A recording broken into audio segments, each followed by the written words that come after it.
UCLA rolls snake eyes in Vegas yet again. LeBron James returns to on-court activities as rumors swirl.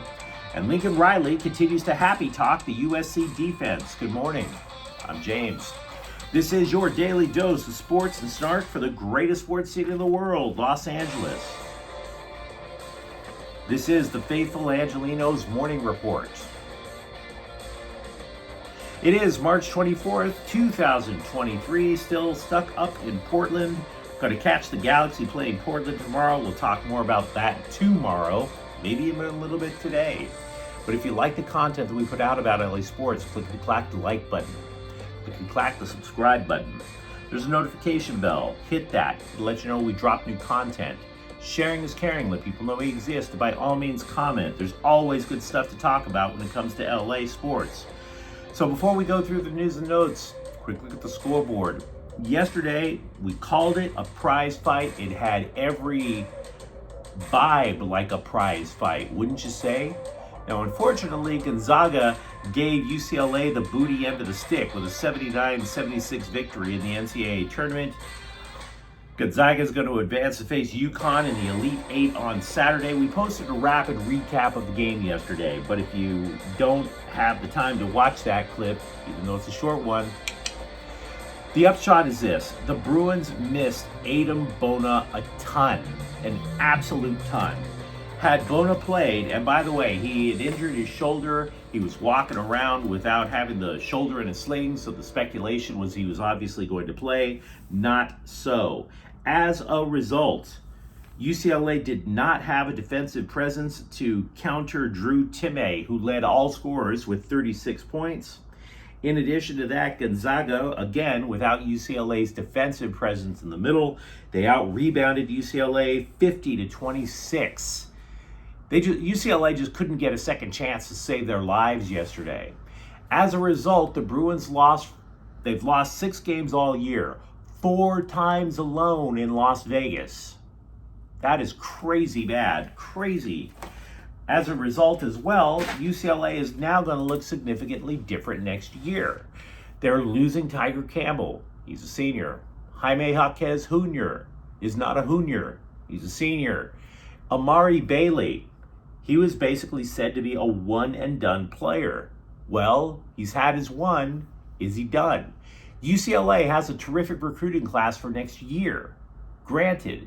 But this team is going to look significantly different. Experience is supposed to count a bit, wouldn't you say, in the NCAA tournament. So definitely a tough night for the Bruins. Let me know what you think in the comments thread.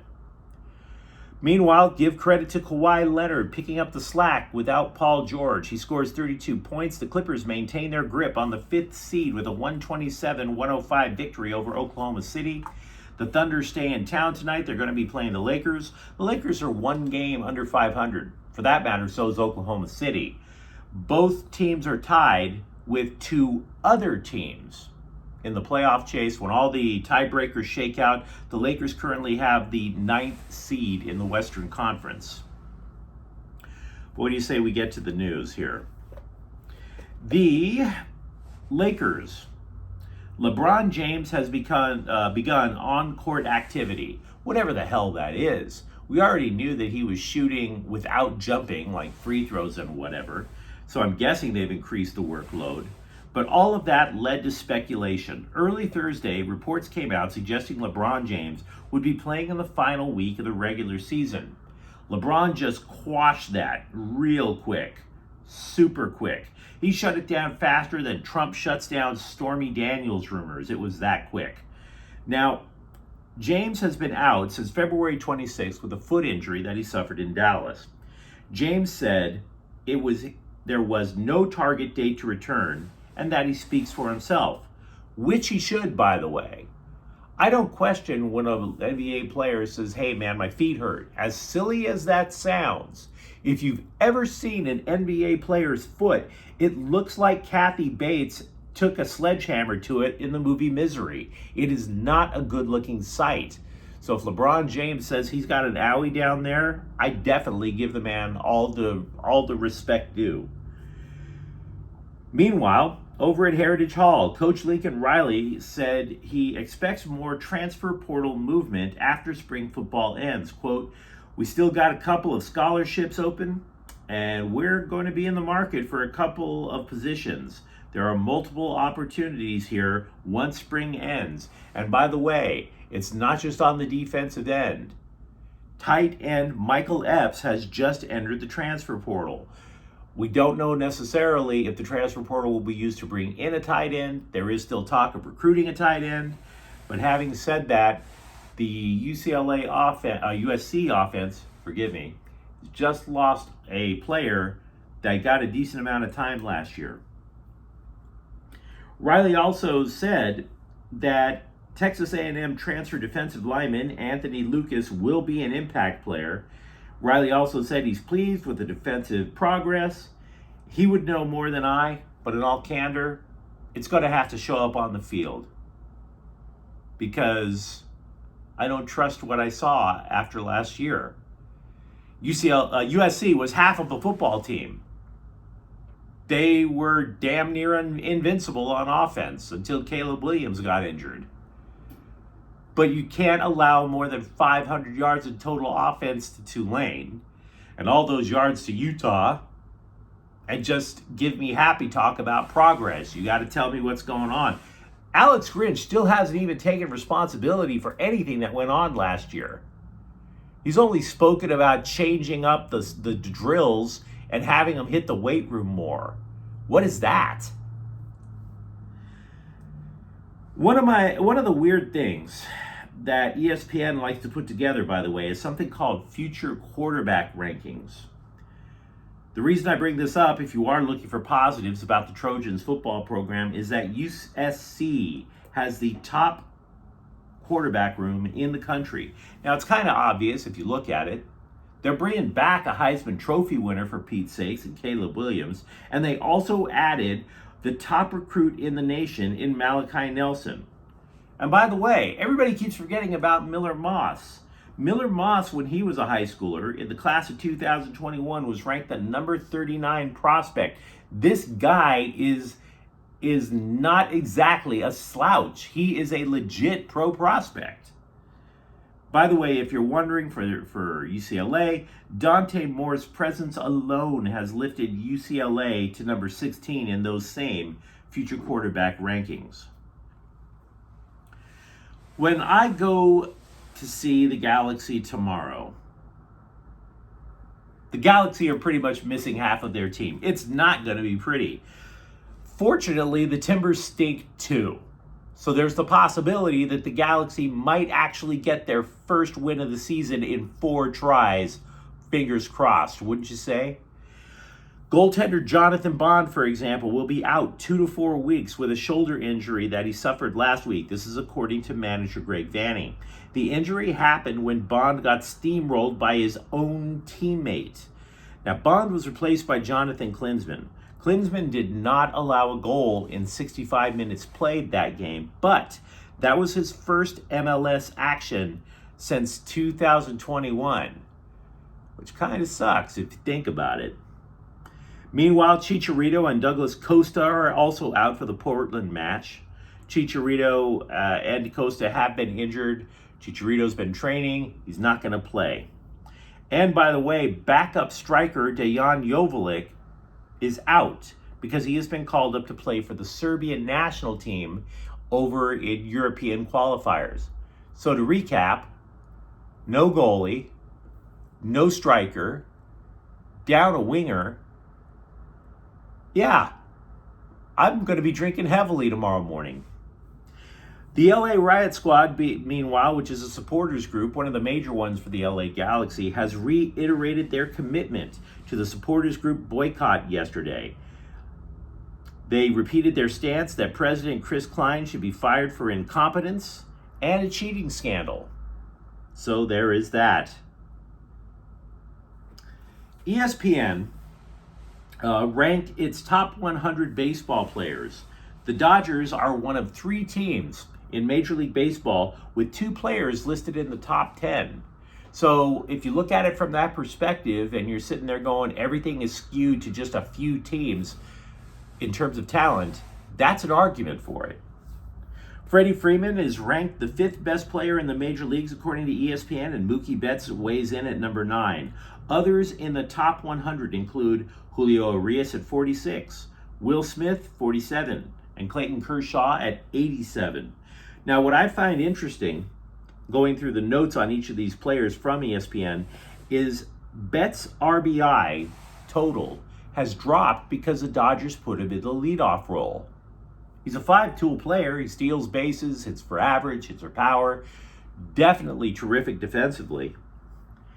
But LA is interested in dropping him even lower in the starting lineup if they could just find a leadoff hitter that would give Betts the chance to increase his RBI total. Now, if you're wondering, the 2 other teams with 2 players in the top 10, that would be San Diego, which is kind of obvious, and Anaheim, also obvious. Not necessarily obvious, but it probably jumps out in your mind if you think about it. The Angels have the top 2 players in the game, according to ESPN, and Shohei Ohtani and Mike Trout. The position players for the Dodgers, by the way, for the Major League roster are set. James Outman and Jason Hayward have made the team. Now, to make room for Outman on the roster, expect Gavin Lux to be transferred to the 60-day injured list. Something to keep an eye on, by the way, when it comes to the position player portion of the Major League roster, Outman strikes out a ton. That is very anti-Dodger way of looking at things. Outman has struck out 15 times in 48 plate appearances so far, but Dave Roberts said that he is going to give a lot of playing time early to James Outman. We've been speculating, by the way, who could be the Dodgers' closer. Could they actually be serious about doing closer by committee? The Athletic believes that at the end of the day, as the cliche goes, Alex Reyes, a former All-Star, will eventually get the nod to go to the 9th inning. There are 4 pitching cuts, by the way, yet to be made on the Dodgers roster. There are basically 7 hurlers battling for just 3 spots. And because of that, questions abound. Phil Bickford, he is out of options. Does he make the team by default? Victor Gonzalez is the only left-hander on that board. Do you need another lefty? What about long relief? You're winding up choosing between, say, Michael Grove and Ryan Pepio. And by the way, multiple bloggers are lobbying hard for Andre Jackson. Those are 5 names alone, I should say, all battling for 3 spots.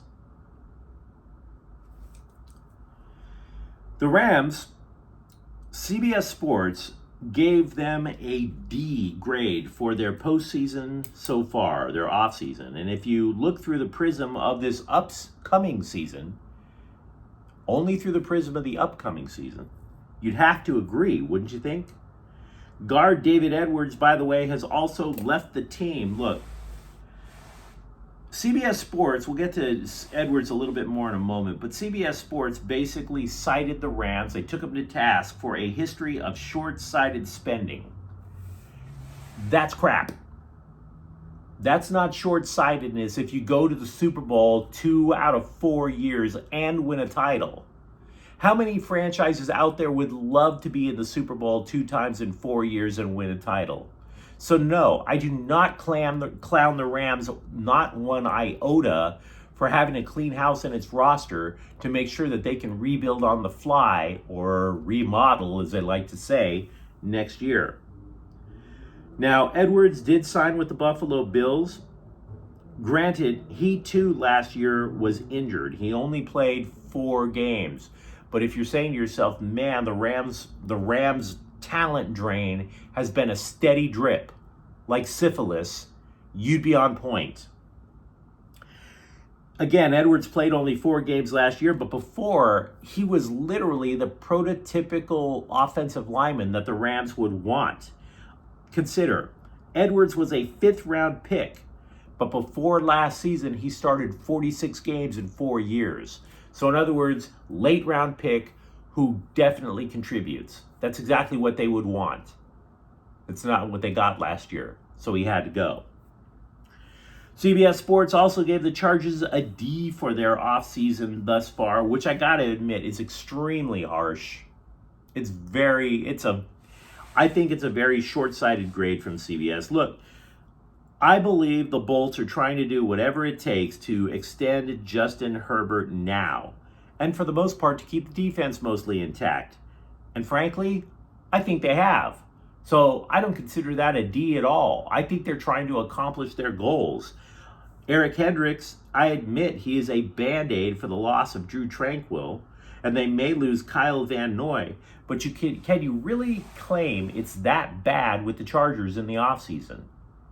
Not if they sign Herbert, no. I wouldn't call it that at all. And honestly, if they wind up losing Austin Eckler, I don't think, honestly, this is my own opinion, I don't think it's that big of a loss. LAFC will be missing 3 players to international duty during Saturday's match with FC Dallas. And if it matters, and it does, by the way, those 3 players are Dennis Bouanga, who has scored 4 goals so far this year, midfielder Jose Cifuentes. LAFC lacks midfield depth. They are paper thin there, and Cifuentes is a baller. And left back Diego Palacios. That is a hit for LAFC. Pierre Lebrun of The Athletic talked up goaltender Eunice Korpisalo of the Kings. He said Korpisalo was the 3rd best trade deadline pickup in the NHL. Now, originally, Lebrun, who's had decades covering the NHL, he is a trusted voice. He thought that defenseman Vladislav Gavrikov was the big need for LA, a left-handed defenseman. But in retrospect, Korpisalo has a .921 save percentage. And you know what the thing is with the Kings is, with Korpisalo and Phoenix Copley, they don't allow soft goals. You can beat them, but you have to work to beat them. You consider what the goaltending situation was like in LA at the start of the year. Unfortunately, as much as we all revere Jonathan Quick, he was allowing a lot of soft goals, as was Cal Peterson. And the thinking was, gee, LA could really be a potentially damn fine team if they'd stop letting in soft goals. Well, that's exactly what they're getting in Copley and Korpisalo.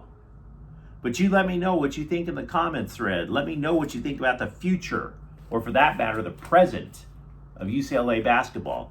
Let me know what you think about LeBron James, or about how much money I'm going to wind up wasting if I go see the LA Galaxy up at Portland tomorrow with half a team. And if you enjoy talking LA sports, don't forget to subscribe to Faithful Angelenos. We're doing that every single day here. Thank you for watching. I'm James. We'll be back tomorrow. Faithful Angelenos is a Quien Corte El Queso production. Take care.